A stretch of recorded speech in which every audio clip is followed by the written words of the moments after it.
सास का दहेज। स्नेहा के बेटे की शादी शिल्पी से होती है। शिल्पी दहेज में हर सामान लेकर आती है जो पहले से ही स्नेहा के घर होता है।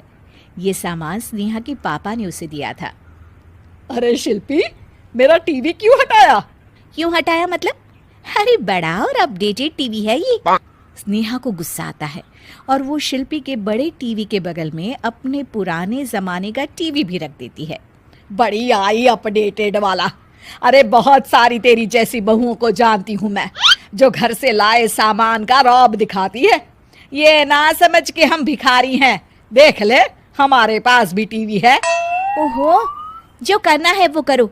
कोई मेहमान आएगा तो हंसेगा कि एक ही जगह दो दो टीवी। हंसने दे, दुनिया भी तो देखे कि सिर्फ तू नहीं, मैं भी दहेज लेकर आई थी। अब यही हाल हर सामान का हो जाता है। ड्राइंग रूम में एक साथ दो तरह के सोफे रखे होते हैं, एक नया आलीशान तो एक पुराना लकड़ी का।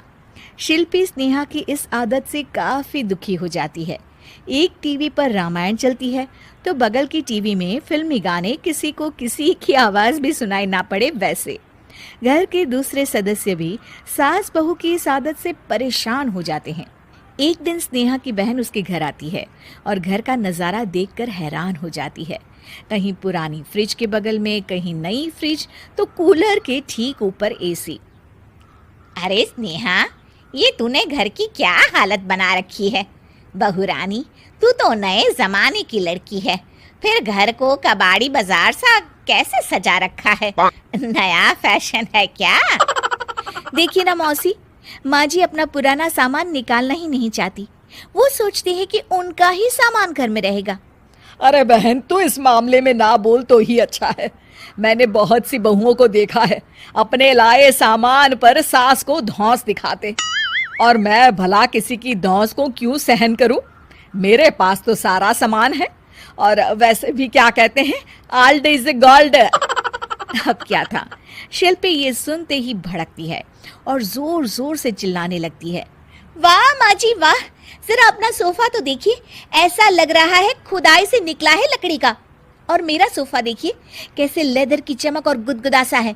अरे आपका तो पुराना धुराना सा है।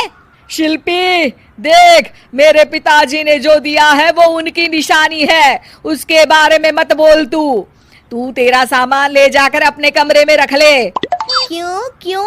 मैं अपना सामान क्यों कमरे में रखूं? और जो मेरे ससुराल आए वो यही कहे, ओ कितना ओल्ड फैशन घर है।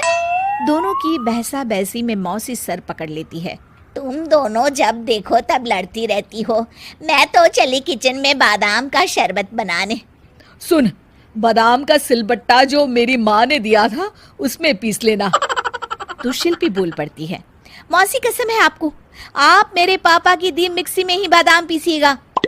खैर, मौसी तो जाती है किचन में, लेकिन ड्राइंग रूम में सास बहू की बहसा बहसी जारी रहती है।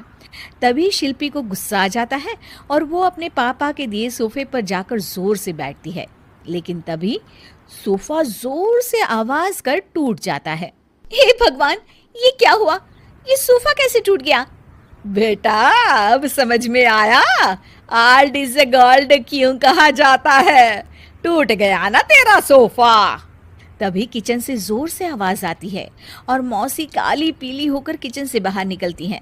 शिल्पी, तुम्हारी कसम के चक्कर में मैंने बादाम के लिए मिक्सी का उपयोग किया था, लेकिन देने की। वैसे भी बहू, आजकल दहेज वही मांगता है जिनकी खुद की काबिलियत नहीं होती। आप ठीक कह रही हैं माँ जी। मेरे लिए ये सौभाग्य की बात थी कि आप लोगों ने पापा से कोई डिमांड नहीं की थी, लेकिन मैं आपको समझ ही नहीं पाई। मुझे माफ़ करिए। अब इस घर में नई चीज़ तभी आएगी जब पुरानी खराब हो जाएगी।